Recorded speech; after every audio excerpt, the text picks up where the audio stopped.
Ah, I remember you.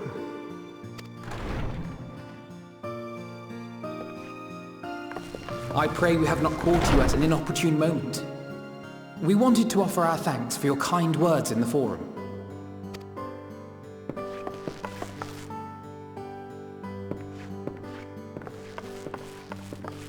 Well, I could hardly let that Inquisition go unchallenged.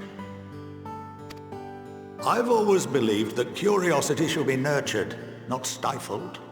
Thankfully, a majority of my colleagues agreed. A slender majority, aye, but a majority nonetheless. Had the vote not gone our way, we would be having a very different conversation, if any at all. Though I'd like to think you would have not given up on our cause. I'm told you paid a visit to the Annex afterwards. Yes, that's right. I was hoping to speak with the grandchildren of my dearly departed friends Galuf and Louisoix in a less dour setting. But it seems I just missed you.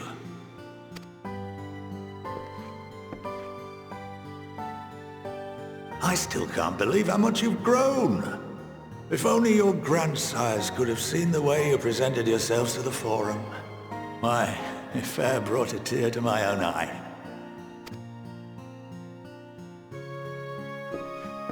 You must have the patience of a saint, putting up with this lot and their antics. Never mind Montoya's prize student. Luckily, I know a thing or two about managing unruly younglings. If you ever need advice, don't hesitate to ask.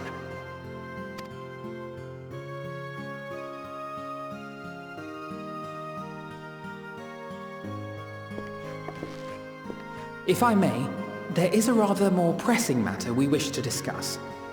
What can you tell us of this duty that the Forum must fulfill? Nothing, I'm afraid. Like all humble servants of the Forum, I am sworn to secrecy.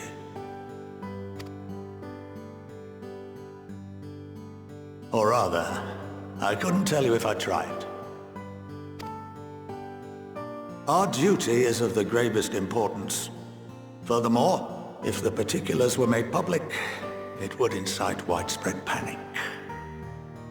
As such, those entrusted with this duty have been bound by an enchantment, which prevents us from speaking of such matters without the express permission of the Forum. How is that even possible? It's been some time since I last gave a lecture. Please, take a seat.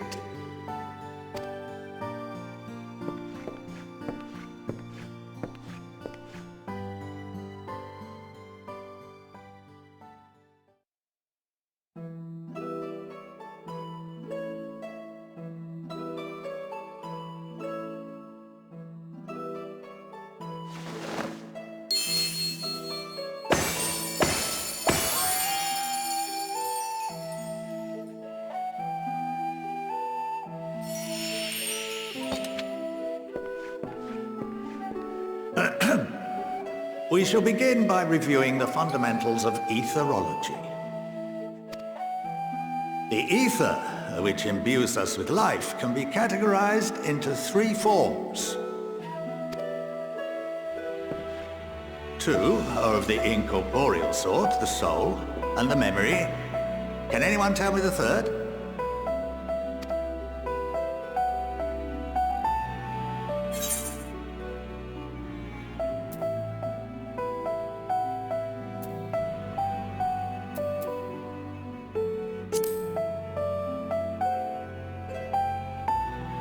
Yes, very good.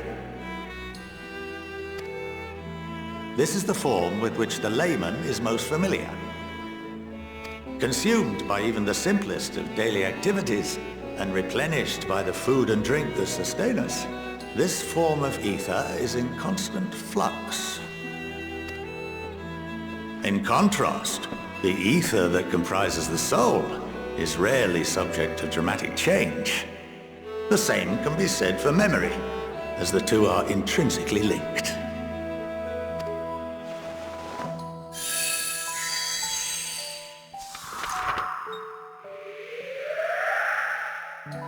Picture the soul as paper, and memories as words written upon it.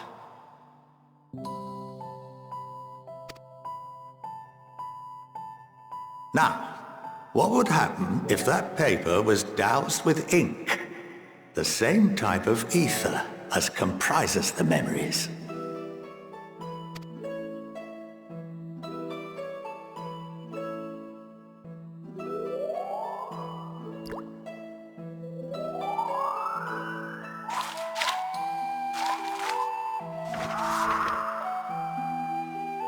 It would blot out everything that was written.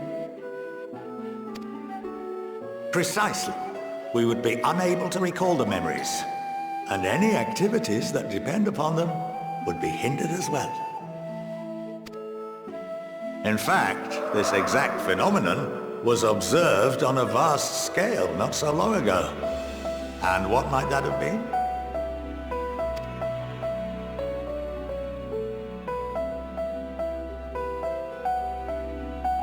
The Seventh Umbral Calamity. The people of Eorzea vividly recall Bahamut breaking free of the Lesser Moon and raining hellfire down upon the realm. But no one could seem to remember the events that followed immediately afterwards. Indeed. To this day, we have yet to determine whether it was an unintended consequence or a deliberate act. The enchantment which binds me and the rest of the Forum is based on a similar principle. And yes, it is a contravention of the Garlean prohibition against the practice of memory manipulation.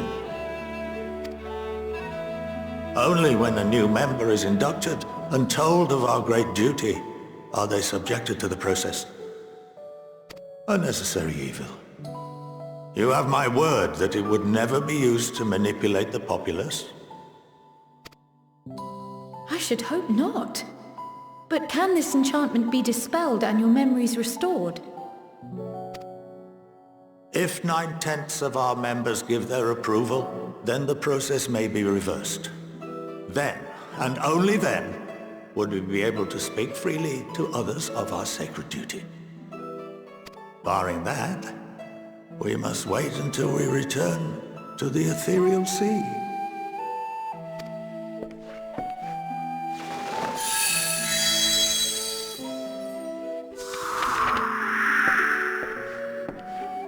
For there we will be purified, the blots upon our souls washed clean.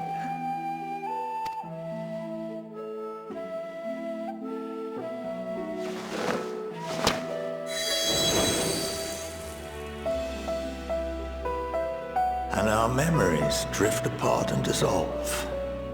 Rather defeating the purpose, I suppose.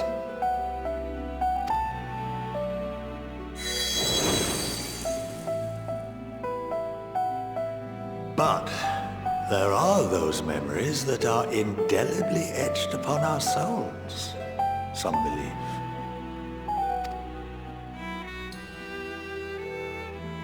What happens after that? We are reduced to pure ether, coalesce with that of others, and create souls anew. Alternative schools of thought assert souls remain whole and return to the corporeal world, reborn into another form. Both theories have their proponents. Personally, I consider each equally probable.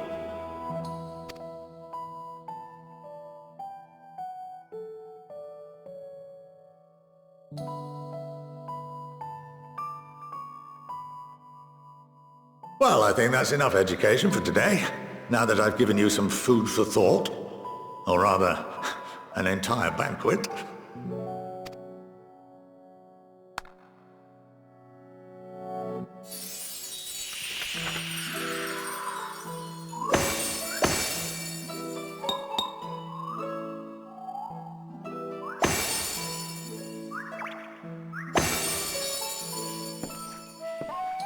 I would remind you that although I'm unable to assist you with certain matters, the resources at my disposal may still be of use to you. I'll arrange for you all to be given the run of Phenomenon.